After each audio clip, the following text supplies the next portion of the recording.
The stars had always called to humanity, but the galaxy had other plans.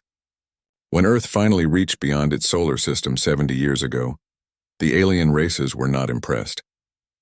They saw humans as loud, reckless, and far too ambitious for their own good. The Galactic Council, a collection of 47 different alien species, decided that these newcomers needed to learn their place. Admiral Laura Bennett remembered the stories her grandfather told her. He had been there when the Council delivered their ultimatum: accept the Treaty of Proxima or be wiped out. The treaty was simple and cruel. Humanity could only exist within 20 light-years of Earth. No expansion beyond that invisible wall. No new colonies in distant stars. No trade with other species unless the Council approved it first. The humans had maybe 300 warships back then. The Council had hundreds of thousands. There was no choice but to sign. Laura grew up in that cage. She watched her parents work in the orbital shipyards above Mars, building vessels that would never leave the human zone.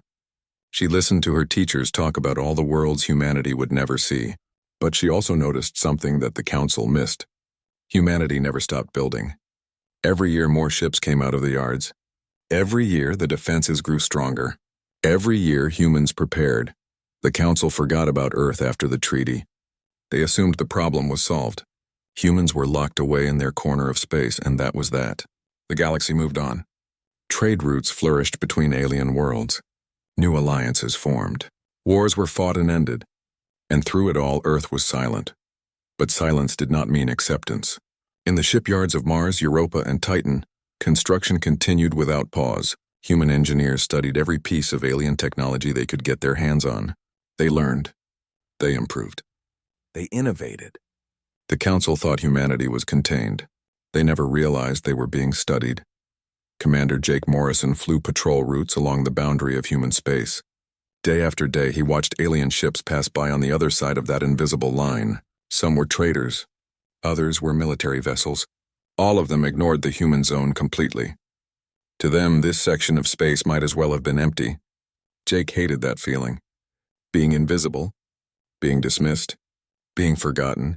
His fighter was one of the new models, sleek, fast, and equipped with weapons that the Council would be surprised to see. Earth Defense Force had been busy, very busy, but the orders were always the same. Stay inside the boundary. Do not engage. Do not provoke. Wait. Jake was tired of waiting. So was everyone else. Captain Ryan Fletcher commanded a small outpost called Kepler Station. It sat right on the edge of human territory, monitoring everything that came close. The station had maybe 200 people living there. Scientists, engineers, soldiers, and their families. It was quiet work, boring most days. But Fletcher knew that boring was better than the alternative. The alternative came on a Tuesday. Fletcher was reviewing supply reports when the alarm started. His tactical officer, a young woman named Amy Santos, pulled up the display. 6 ships had just crossed into human space. They were Vrel vessels, a species known for raiding and slave trading. The Vrel were barely tolerated by the Council, but they had enough political protection to get away with their crimes. Fletcher opened a channel to the approaching ships. He stated that they had violated human territory and needed to turn back. The Vrel response was laughter.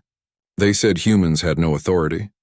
They said the Council would not care what happened to a small outpost in the middle of nowhere. Then they opened fire. Fletcher watched the station's shields light up under bombardment. He ordered all civilians to the escape pods. He scrambled every fighter they had, which was only 12 small craft. Amy Santos flew one of them. She was a good pilot, but 12 fighters against 6 warships was not a fair fight. The battle lasted 20 minutes. The Vrel destroyed the station's communication array first. Then they hit the main power generator.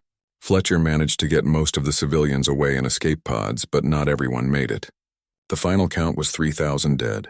3,000 people who had just been living their lives. 3,000 reasons for revenge. Amy's fighter squadron managed to damage 2 of the Vrel ships badly enough that they retreated. The other 4 followed, having made their point. Humans were weak. Humans could be attacked without consequences. The Council would do nothing. Fletcher sent his report back to Earth Command through the backup systems. He wrote down everything that happened. He listed every name of the people who died. He requested support to rebuild the station. Then he waited for the usual response. He expected diplomatic protests, empty words about Council justice, promises that something would be done even though nothing ever was. Instead, he got 2 words. Stand by. 4 days later, Amy was in the observation deck when space itself seemed to tear open. She had seen ships arrive through hyperspace before. It always started with a small distortion, then the vessel appeared. This time the distortion was massive, and what came through was not one ship. 200 warships materialized around Kepler Station. Battleships, carriers, destroyers, and cruisers. All of them bore the blue and white colors of the Earth Defense Force. Amy had never seen so many military vessels in one place. She did not even know Earth had this many ships. But they kept coming. More distortions opened. More fleets arrived. Within an hour, 500 warships surrounded the damaged station. Within 6 hours, there were 1,000. The space around Kepler Station, which had been empty and quiet for 70 years, was now filled with human military might. Admiral Laura Bennett's face appeared on every screen in the fleet. Her voice was calm but firm. She spoke directly to every human who could hear her. She said the time for silence was over. The Council had wanted them to stay quiet, to accept their cage, to forget about the rest of the galaxy. That time was done. Earth was no longer asking for permission. Earth was taking its freedom back. Fletcher stood in the ruins of his station and watched the fleet assemble. For 70 years, humanity had been building in secret. For 70 years, they had been preparing. The Council thought the Treaty of Proxima had solved their human problem. They were about to learn how wrong they were. Jake Morrison received new orders. His patrol route was canceled. Instead, he was assigned to the main fleet. They were not staying on defense anymore. They were going on offense. The cage was open, and humanity was stepping out. Part 2. The Vril did not expect humans to retaliate. They had raided Kepler Station and faced no consequences. That was how things worked in their experience. Attack the weak, take what you want, and leave before anyone important notices. The Council never cared about what happened in the forgotten corners of space. Especially not to humans. So when the Vril fleet returned to Kepler Station 3 days later, they were confident.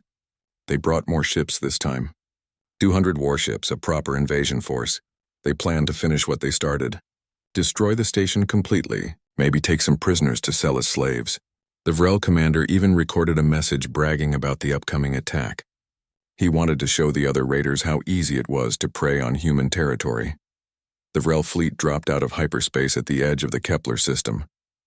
Their sensors immediately lit up with contacts, so many contacts that the targeting computers started to overload. The Vril commander stared at his display in confusion. Where there should have been 1 damaged station and maybe a dozen defense fighters, there were now over 1,000 warships. Human warships, all of them moving into attack formation. The Vril tried to retreat. They had no interest in a fair fight. But the human fleet had positioned itself perfectly. Every escape route was blocked. Ships that the Vril had never seen before, equipped with weapons they did not recognize, surrounded them on all sides. Admiral Laura Bennett gave the order. She made it clear to all fleet commanders. This was not about revenge. This was about sending a message. The Vril had attacked human civilians. They had killed 3,000 innocent people. That would not be tolerated. Not anymore. Not ever again. The battle lasted 17 minutes. The Vril ships were well armed and tough, but they were not prepared for what they faced. Human fighters swarmed around the larger vessels, too fast to track. Human destroyers hit them with weapons that punched through their shields like paper. Human cruisers coordinated their fire with precision that the Vril could not match. Amy Santos flew her fighter through the chaos. She had trained for this her entire life, but training was different from reality. Her hands shook slightly as she targeted a Vril cruiser's engines. Her squadron moved together, 12 fighters acting as one unit. They disabled the cruiser in less than a minute, then moved to the next target. Not a single Vril ship escaped. Some were destroyed. Most were disabled and boarded. The crews were taken prisoner. They would be returned to their government eventually. But first, Earth wanted the galaxy to see what happened.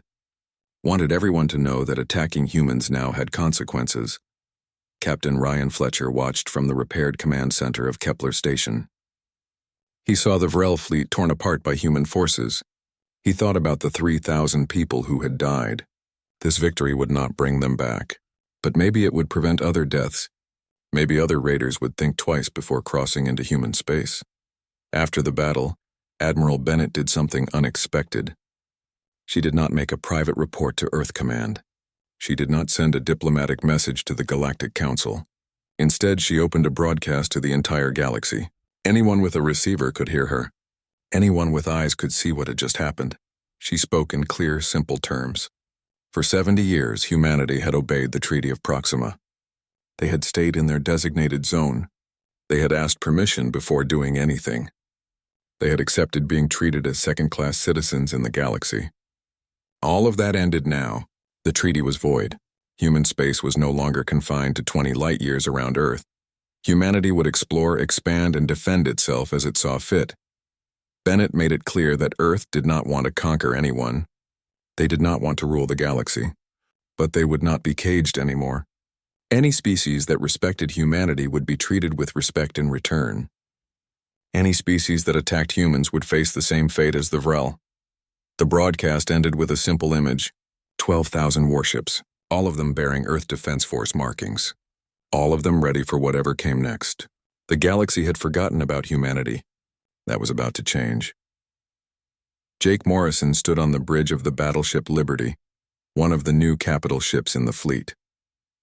He listened to Admiral Bennett's speech with the rest of the crew. When it ended, the bridge was silent for a long moment. Then someone started clapping. Others joined in. Within seconds, the entire crew was cheering. They had been waiting for this moment their whole lives. Everyone in the fleet had grown up knowing they lived in a cage, knowing that their ancestors had been forced to accept humiliating terms, knowing that Earth could be so much more if only they were free. Now finally, that freedom was real. But freedom came with risks. The Galactic Council would not take this well. 47 different alien species, many of them far older and more powerful than humanity. They had the numbers. They had the technology. They had ruled the galaxy for thousands of years. Earth was challenging that order with just 12,000 ships. The response came faster than expected. Within hours of Bennett's broadcast, emergency sessions were called across Council space. Representatives gathered on Viridian Prime, the Council's capital world.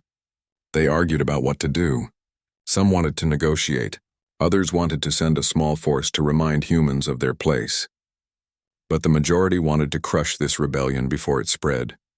High Chancellor Vorn, a massive reptilian who led the Council, made the final decision. They would assemble the largest fleet in galactic history. They would mobilize every member species. They would bring such overwhelming force that humanity would have no choice but to surrender. And this time, the terms would be much harsher. This time, Earth would learn that defiance had consequences. The Council began gathering its forces. 50,000 warships from dozens of different species. It would take time to assemble them all, to coordinate the different governments, to move that many ships into position. But when they were ready, they would end the human problem once and for all. Admiral Bennett watched the intelligence reports come in. She saw the Council fleets gathering.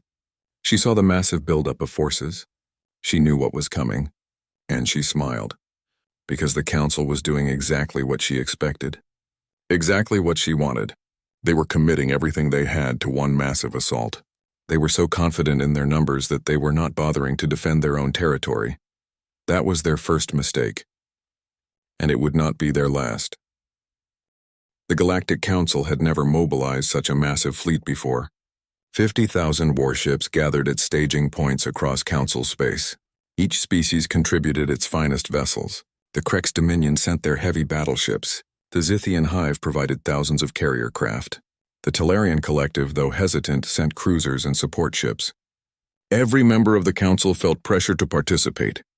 To not contribute would look like weakness, or worse, like sympathy for the humans. High Chancellor Vorn supervised the assembly from his flagship, the Eternal Dominion. The massive vessel was over 2 kilometers long, equipped with weapons that could crack planets. It had never seen real combat. None of the Council ships had. For centuries, the mere threat of Council force was enough. No one challenged them. No one dared.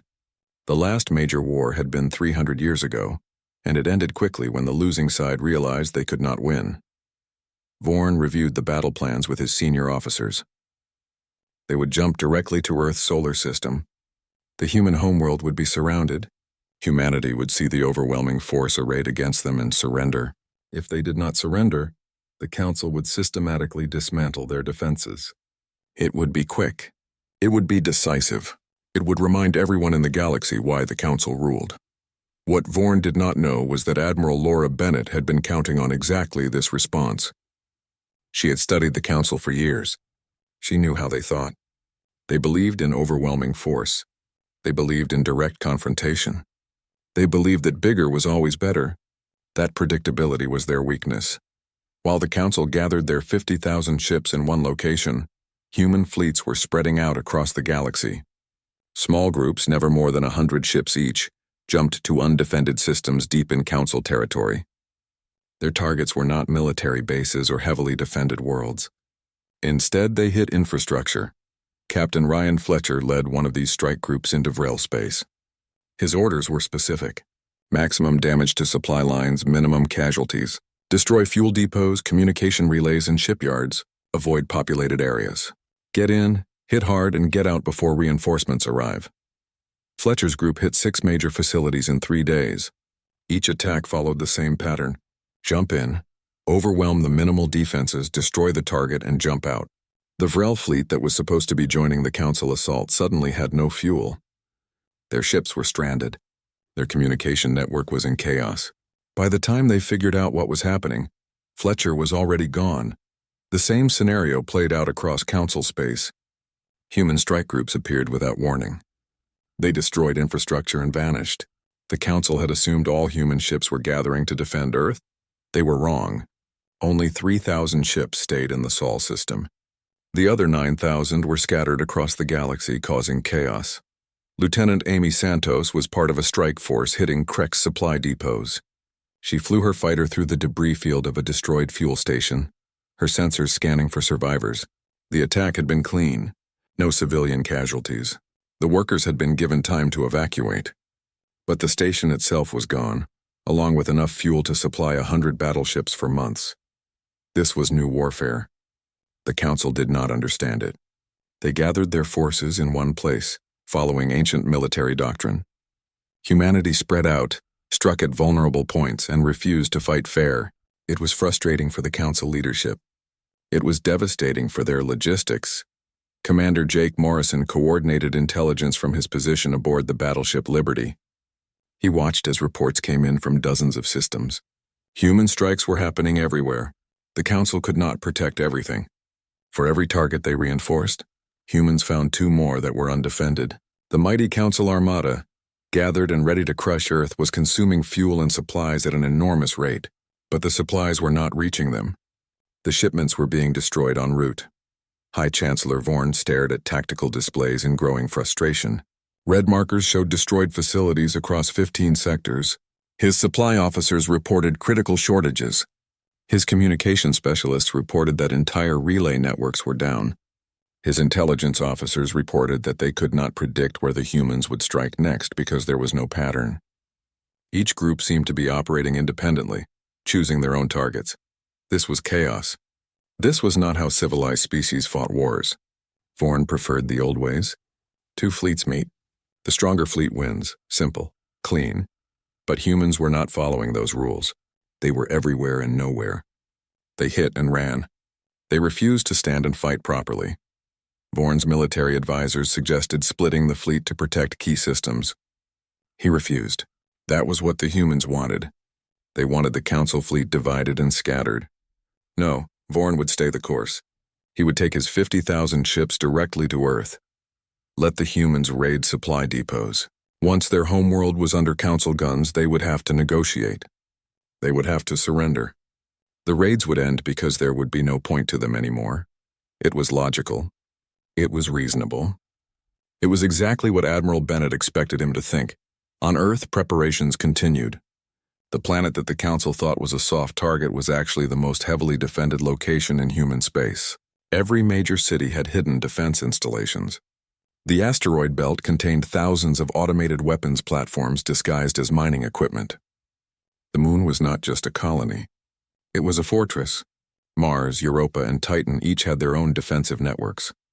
The Sol system had been turned into a trap over 70 years of constant construction.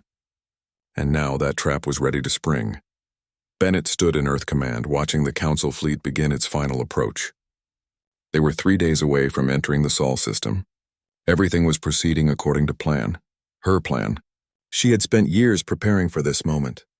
The entire human fleet had trained for this scenario. Every pilot knew their role. Every ship commander had their orders. Every defense station was ready. The Council thought they were coming to crush a desperate defense. They thought they would find humans huddled around their homeworld, terrified and ready to surrender. Instead, they were about to learn the most important lesson in human history. Never trap a human in a corner. Never assume that silence means weakness. And never, ever underestimate what humans can build when they have 70 years to prepare. High Chancellor Vorn gave the order. The Council fleet entered hyperspace, heading directly for Earth. 50,000 ships jumped as one massive formation. It was an impressive display of coordination. It was also predictable. And in warfare, predictability was deadly. The Battle of Sol was about to begin, but it would not be the battle Vorn expected. Not at all. The Council Armada emerged from hyperspace in perfect formation at the edge of Earth's solar system. 50,000 warships arranged in layers of defensive screens and attack groups filled the void. It was the most powerful military force ever assembled. On the bridge of the Eternal Dominion, High Chancellor Vorn allowed himself a moment of satisfaction. Earth lay ahead, and between his fleet and that blue planet, he could see the human defensive force. Only 3,000 ships, arranged in a thin perimeter around Earth. Exactly what he expected. The humans had pulled everything back to protect their homeworld. It was sentimental. It was predictable. It was going to fail. Vorn ordered the fleet to advance at sublight speed. He wanted the humans to see them coming. Wanted them to feel the weight of their mistake. It would take hours to cross the system, but he was in no hurry. Let the humans stare at their doom. Let them understand that defiance had consequences. On Earth, in the command center buried deep beneath the Rocky Mountains, Admiral Laura Bennett watched the approaching fleet with calm eyes. Around her, dozens of officers monitored displays showing every ship, every weapon, every movement. The room was quiet except for the soft sounds of equipment and whispered updates. This was the moment they had prepared for. This was why humanity had spent 70 years building in secret. Bennett opened a channel to all human forces. Her voice was steady and clear. She said it was time. Time to show the galaxy what humans could do. Time to end the cage that had confined them. Time to execute Protocol Revelation. Across the human defensive line, ships that appeared to be standard warships suddenly changed. Their hulls split open like flowers blooming. From inside each vessel, hundreds of smaller craft poured out. Fighters, bombers, interceptors, and attack ships. Each of the 3,000 warships was actually a massive carrier disguised as a single vessel. Within 5 minutes, 3,000 ships became 300,000 individual craft. They swarmed toward the Council fleet like angry insects, moving in coordinated patterns that made them almost impossible to track. The Council point defense systems were designed to stop missiles and torpedoes, not this many small maneuverable targets. Lieutenant Amy Santos launched from her carrier along with 200 other pilots. Her fighter was small and fast, equipped with weapons designed specifically to fight larger ships. She led her squadron directly at a Council battleship, weaving through defensive fire that was not fast enough to catch her. The battleship's guns were built to fight other battleships. Against a swarm of fighters, they were nearly useless. Her squadron hit the battleship's engines with precision strikes. Within seconds, the massive vessel went dark, drifting in space. Amy's group moved to the next target. All around her, other squadrons were doing the same. The Council fleet was designed for traditional warfare. Ship against ship, formation against formation. They had no defense against this swarm tactic, but Admiral Bennett was not done. She gave the second order, Phase 2. The surface of Earth lit up with light. What the Council had thought were cities revealed their true nature. Massive railgun installations hidden beneath civilian structures opened fire. Projectiles the size of cars, accelerated to incredible speeds, crossed the solar system in seconds. They hit the Council fleet's outer formation like hammers. Ships that had shields designed to stop energy weapons found those shields useless against solid projectiles moving at such velocity. Hundreds of Council ships simply ceased to exist. Direct hits tore them apart. Near misses sent them spinning out of control. The formation that had looked so impressive moments ago began to break apart in confusion. Mars opened fire next. Then the Moon. Then Europa and Titan. Every major human settlement in the Sol system had hidden weapons. The Council had thought they were attacking one planet. They were actually inside a weapons system that spanned the entire solar system. High Chancellor Vorn stared at his tactical display in disbelief. His fleet was being torn apart from multiple directions. His shields were failing. His formation was collapsing. This was impossible. How had the humans hidden such firepower? Where had all these fighters come from? This was supposed to be an easy victory. His tactical officer, a nervous insectoid officer, reported that the outer formations had already lost over 1,000 ships. The human fighters were everywhere. The railgun strikes were coming from every direction. They needed to retreat and regroup. Vorn refused. He would not retreat from primitives. He would not let fear dictate his decisions. He ordered all ships to continue advancing. They would push through the fighters. They would get close enough to bombard Earth directly. Once the human homeworld was under threat, they would have to pull back their forces. This was still winnable. That was when Admiral Bennett activated Phase 3. The asteroid belt, which sat between Mars and Jupiter, suddenly came alive. What the Council had assumed were simple rocks and debris revealed hidden weapons platforms. Thousands of automated defense stations, built over decades and disguised as mining operations, opened fire. The Council fleet found itself in a crossfire, attacked from ahead by fighters, attacked from the sides by railguns, attacked from behind by the asteroid defenses. Captain Ryan Fletcher commanded a bomber wing targeting the Eternal Dominion itself. His orders were specific. Disable the command ship but do not destroy it. Admiral Bennett wanted High Chancellor Vorn alive. She wanted him to witness the defeat. She wanted him to carry a message back to the Council. Fletcher's bombers swept in on the massive flagship. Point defense fire tried to stop them, but there were too many targets. The bombers released their payloads with perfect precision. Explosions rippled across the Eternal Dominion's engine section. The flagship shuddered and went dark. It began to drift, powerless and helpless. Commander Jake Morrison was coordinating fighter squadrons from his position aboard the Liberty. He watched as the battle developed exactly as the simulations had predicted. The Council fleet was not weak. Their ships were tough and their weapons were powerful. But they were fighting the wrong kind of battle. They had prepared for a traditional engagement. Instead, they got asymmetric warfare on a scale they could not handle. 3 hours after the battle began, it was over. The mighty Council armada had been destroyed. Over 30,000 ships disabled or destroyed. The survivors scattered, jumping to random coordinates in their panic to escape. They left behind their disabled comrades, their flagship, and their pride. Human casualties were significant. 400 carriers destroyed, 2,000 fighters lost. But compared to what the Council had lost, it was nothing. Earth had won. Not by matching the Council's strength, but by fighting smarter. Admiral Bennett opened a channel to the drifting Eternal Dominion. High Chancellor Vorn's face appeared on screen. His expression was a mix of rage and disbelief.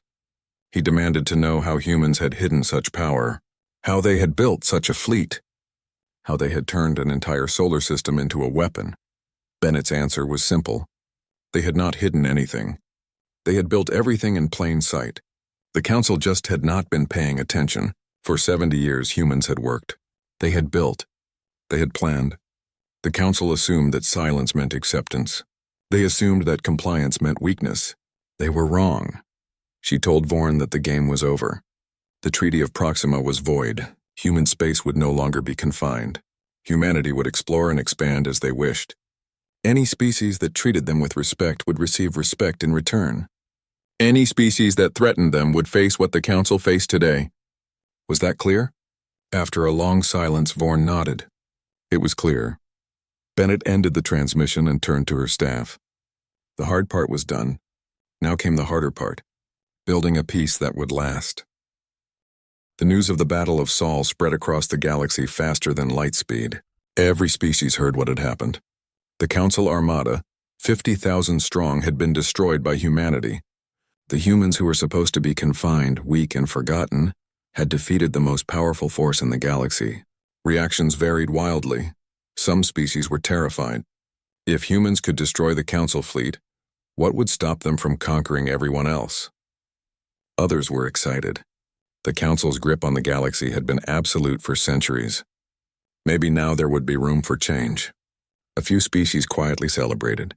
They had never liked being under Council rule but had no choice. Humanity had just proven that the Council was not invincible. High Chancellor, Thorne sat in the damaged command center of the Eternal Dominion as human ships towed his flagship toward Viridian Prime. His crew was alive. The humans had been careful about that. They had disabled ships rather than destroying them when possible. They had rescued survivors from damaged vessels. They had acted with more mercy than Vorn would have expected. That somehow made it worse.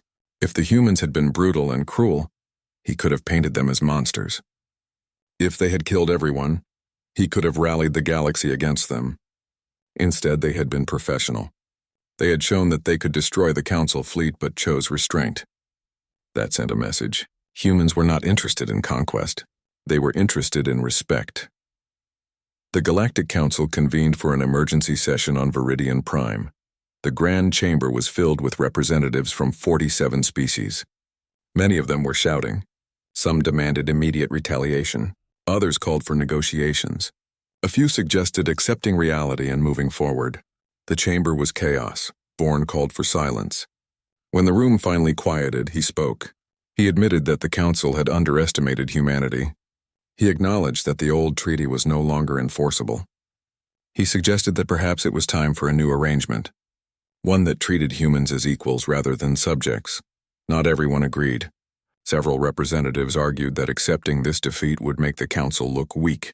Other species would rebel. The entire galactic order would collapse. They needed to gather more forces and try again. Ambassador Lyra of the Talarian Collective stood to speak. She pointed out that trying again would be foolish.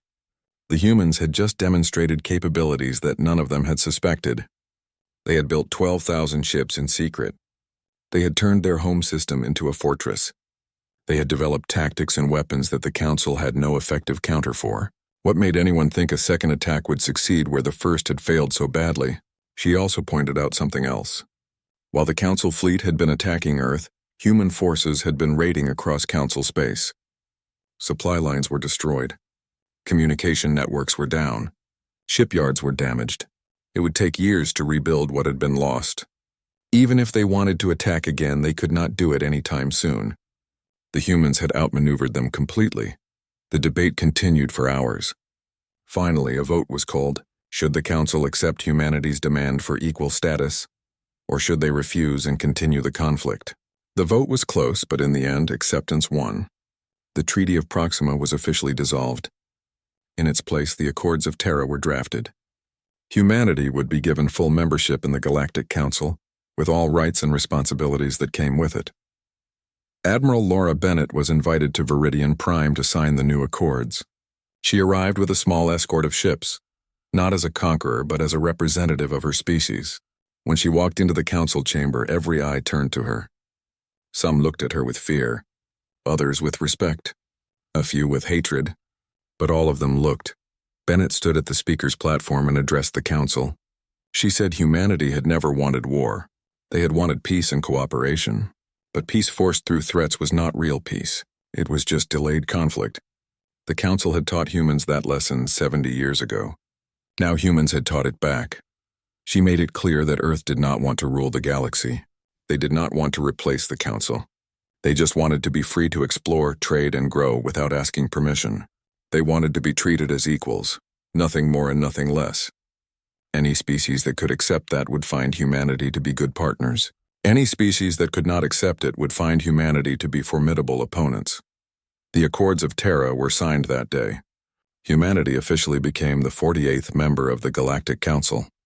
The ceremony was broadcast across the galaxy. Everyone watched as a new era began.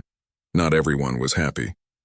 The Vrel hegemony, humiliated by their early defeat and the destruction of their supply infrastructure, refused to acknowledge the Accords. They retreated into their own territory and closed their borders. Several smaller species protested humanity's rise, arguing it was too fast and unearned. But protests did not matter. Reality mattered. And the reality was that humans had proven they belonged at the table.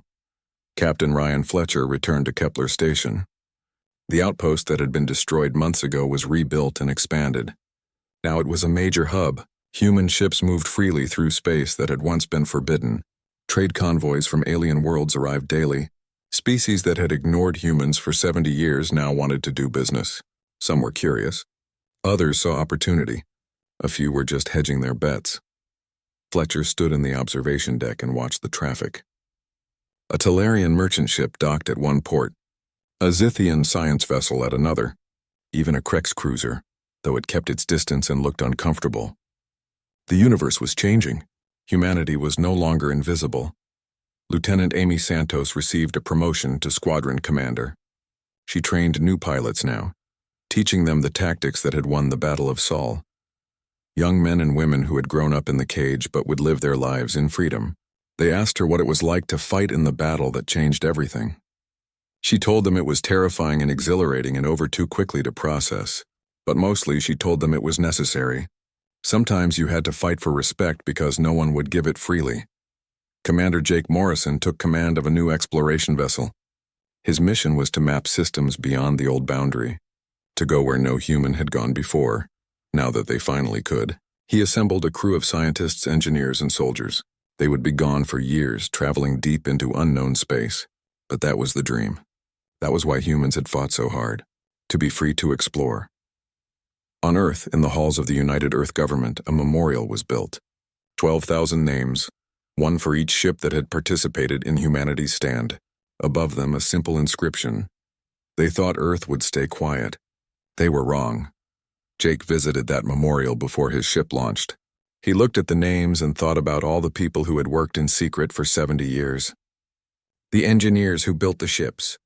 The pilots who trained for a battle that might never come. The planners who prepared for every scenario. All of them believing that someday humanity would be free. Now they were. The sacrifice had been worth it. As his ship lifted off from Earth, heading toward orbit and the stars beyond, Jake looked down at the blue planet. Humanity had started here. They had been confined here, but they had refused to accept that confinement as permanent. They had worked, built, prepared, and when the moment came, they had fought for their freedom. And won. The galaxy would never forget that. Neither would humanity. 6 months after the Battle of Sol, the galaxy had settled into an uneasy new normal. Human ships traveled freely through space that had once been forbidden. Earth's merchant fleet had grown rapidly, establishing trade routes with dozens of alien species. Some of these partnerships were genuine. Others were cautious experiments. But all of them represented something that had not existed before, humanity as equals. Admiral Laura Bennett remained in command of the Earth Defense Force, though her role had changed significantly. No longer was she preparing for a desperate fight for survival. Instead, she oversaw the reorganization of the 12,000 ships that had shocked the galaxy. Some vessels were assigned to defense fleets, protecting human colonies and trade routes. Others joined exploration missions mapping systems beyond the old boundaries. A few were assigned to humanitarian operations, helping species affected by natural disasters or conflicts. The decision to help others surprised many alien species. They expected humans to be aggressive and dominating after their victory. Instead, Earth offered assistance. When a plague struck the Zithian colonies, human medical ships arrived with supplies and doctors. When a solar flare damaged stations in Talarian space, human engineers helped with repairs. It was strategic, certainly. Building goodwill had value. But it was also genuine. Humans remembered what it felt like to be dismissed and ignored. They had no interest in making others feel that way. Not everyone appreciated the help. The Krex Dominion refused all human aid, insisting they needed nothing from newcomers. Their pride had been deeply wounded by the Battle of Sol. Krex battleships, considered the finest in the galaxy, had been torn apart by human fighters. That humiliation would not fade quickly. But the Krex were careful now. They did not provoke. They did not threaten. They watched and waited. The Vrel hegemony was a different problem. Unlike the Krex, who remained part of the Council and engaged in cold but civil relations, the Vrel had completely isolated themselves. Their borders were closed. Their ships attacked anyone who came close. They blamed humanity for their losses and wanted revenge. But they were not strong enough to act on that desire. Not yet. Captain Ryan Fletcher monitored the Vrel border from Kepler Station. Intelligence suggested they were rebuilding their fleet and fortifying their territory. Eventually, there would be another confrontation. Fletcher hoped it would not come to war, but he was not optimistic. Some species learned from defeat. Others just became more bitter. His station had changed dramatically. Where once there had been 200 people living in isolation, there were now over 5,000. Humans, yes, but also aliens. Talarian traders who appreciated the central location. Zithian researchers studying nearby phenomena. Even a few Krex observers, officially present to maintain diplomatic relations, though everyone knew they were really gathering intelligence. Fletcher had never imagined he would be commanding such a diverse outpost. It required diplomacy as much as military skill. Different species had different customs, different needs, different problems. But somehow it worked. People adapted. They learned to coexist. It was messy and imperfect, but it was also hopeful. This was what the future could look like if everyone tried. Lieutenant Amy Santos, now Commander Santos, led training exercises for the new generation of pilots. The Battle of Sol had proven the effectiveness of swarm tactics, and every human fighter pilot now trained extensively in coordinated attacks. But Amy also taught something else. Restraint.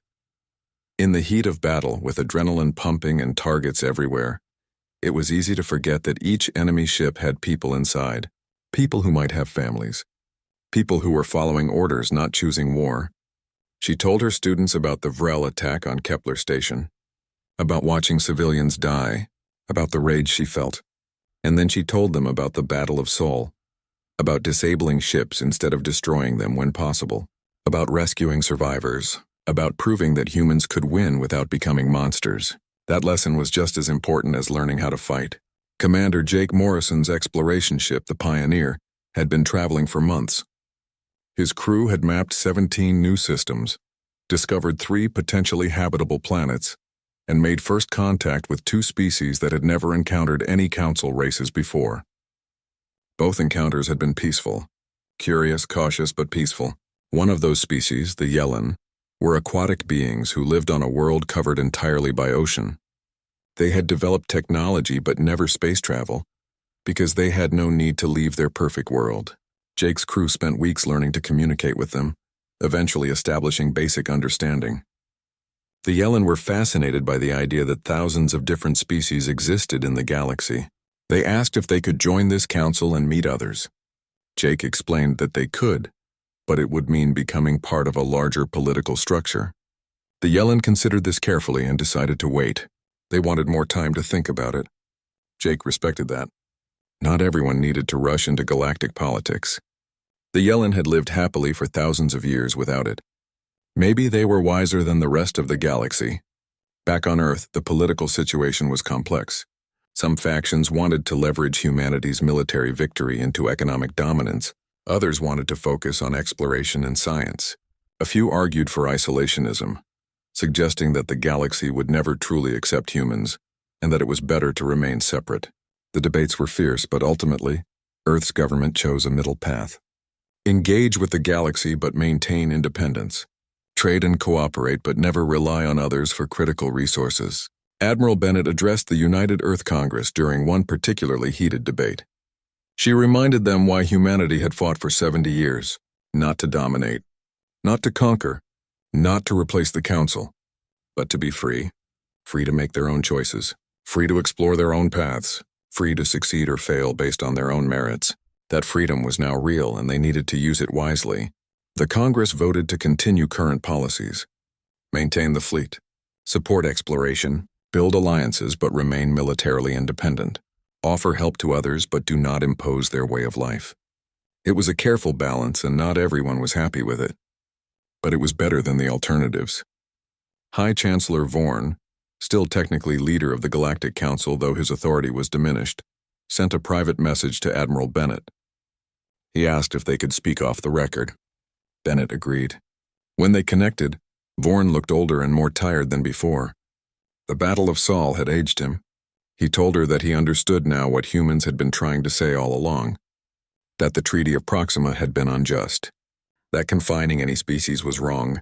He admitted that the Council had become arrogant over centuries of power.